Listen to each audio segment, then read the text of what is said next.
Hi everyone. Degree second year third sem question number 9లో prose ఎస్సేలు ఉంటాయి. ఈ ప్రోజ్ ఎస్సేలలో 2 లెసన్స్ ఉన్నాయి. మనకు శూద్రకో వైశంపాయనియో సంభాషణం రామదాసః.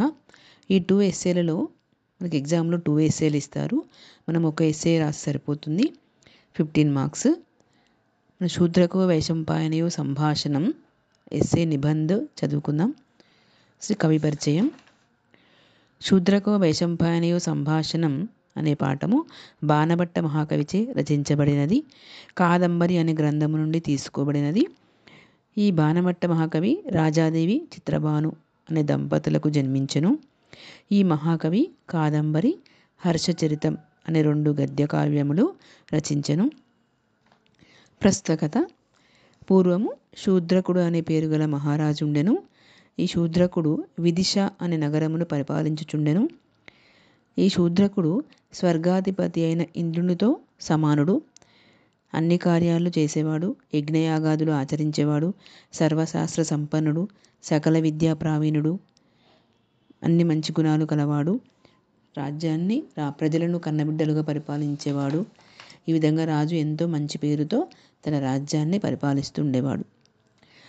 ఒకరోజు శూద్రకుడు తన సింహాసనం పైన కూర్చుని ఉండగా ఒక మాతంగ కన్య, డాటర్ ఆఫ్ ద హంటర్ కూతురు, వేటగాని కూతురు.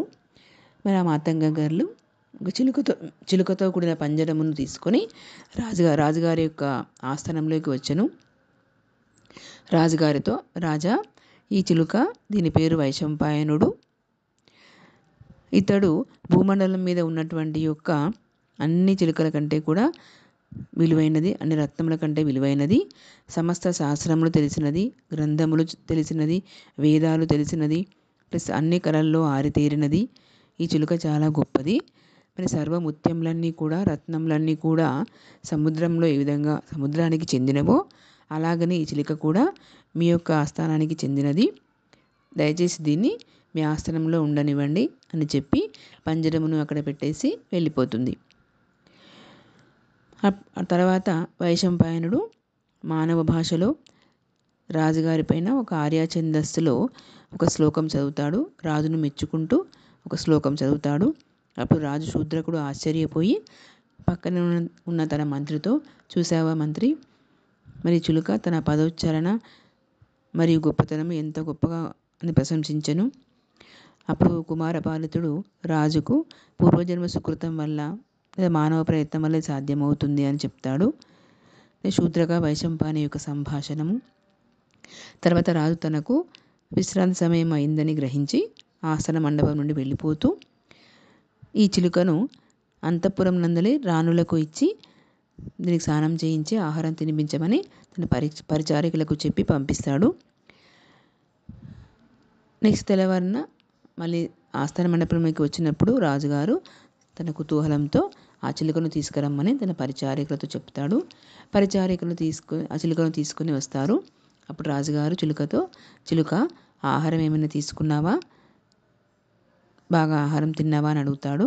అప్పుడు చిలుక సమాధానంగా, ఓ రాజా, నేను చాలా వివిధ రకములైన మంచి పండ్లను తిన్నాను. రాణులు తన స్వంత హస్తములతోటి నాకు తినిపించారు. అమృతంతో సమానమైన పండ్లను తిన్నాను అని సమాధానం చెప్తుంది. అప్పుడు రాజు సంతోషించి, అసలు నీవెవరు, నీ గతం గురించి తెలుసుకోవాలని కుతూహలంగా ఉంది. నీవెవరు, నీ యొక్క తల్లిదండ్రులు ఎవరు, నీకు ఏ విధంగా ఈ విద్యలన్నీ ఏ విధంగా గుర్తున్నాయి నీకు అని అడుగుతాడు.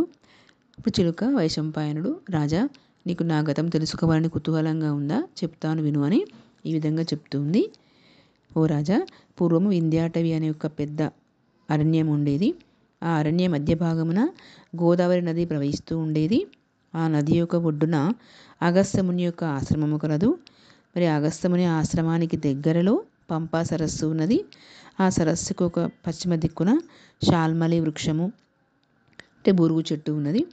ఆ బురుగు చెట్టు కొమ్మలపైన దట్టమైనటువంటి యొక్క కొమ్మలు ఉండేవి. ఆ కొమ్మలపైన రకరకాల చిలుకలు, పక్షులు నివసిస్తూ ఉండేవి. ఆ తొర్రల మధ్య నివసిస్తూ ఉండేవి. ఆ చిలుకల యొక్క తొర్రలో చిలుకల జంట నివసించేది. ఆ చిలుకల జంట చాలా వృద్ధమైన దంపతులకి నేను జన్మించాను. వారే నా యొక్క తల్లిదండ్రులు. నేను పుట్టగానే మా యొక్క తల్లి చనిపోయింది. మరి ఒంటరివాడైన మా తండ్రి గారు అశక్తుడై నన్ను చాలా గారాబంగా పోషిస్తుండేవాడు.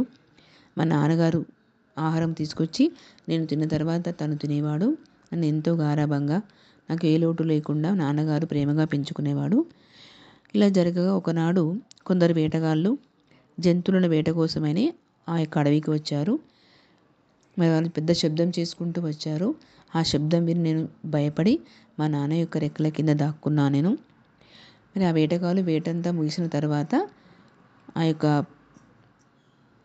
వేటాడిన పక్షులని తన బుట్టలో వేసుకొని వెళ్ళిపోతూ ఉన్నారు.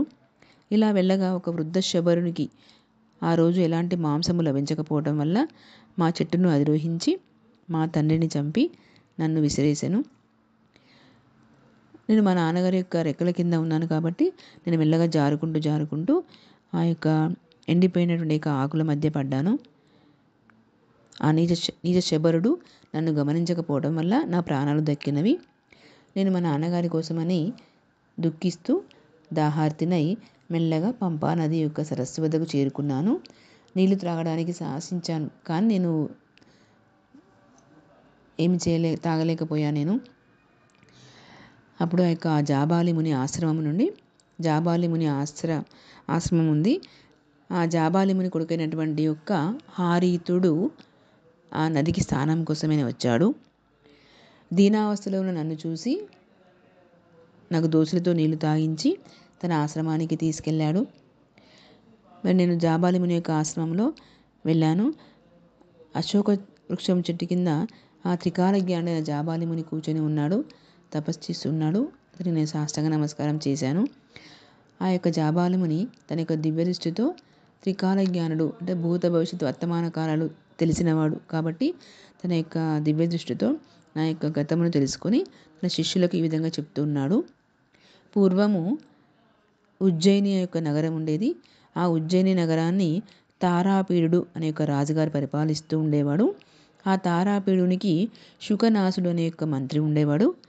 మరి తారాపీడునికి విలాసవతి అనే భార్య ఉంది. శుకనాసునికి మనోరమ అనే భార్య ఉండేది. మరి యొక్క విలాసవతి మనోరమ ఇద్దరు ఒకేసారి గర్భం దాల్చారు. ఒకేసారి ఒక బాలుని ప్రసవించారు. మరి ఆ బాలునికి తారాపీడుని యొక్క బాలుని కొడుకుకి చంద్రాపీడుడు అనే పేరు పెట్టారు. శుకనాసుడు మంత్రి కొడుకు పేరు వైశంపాయనుడు అని పేరు పెట్టారు.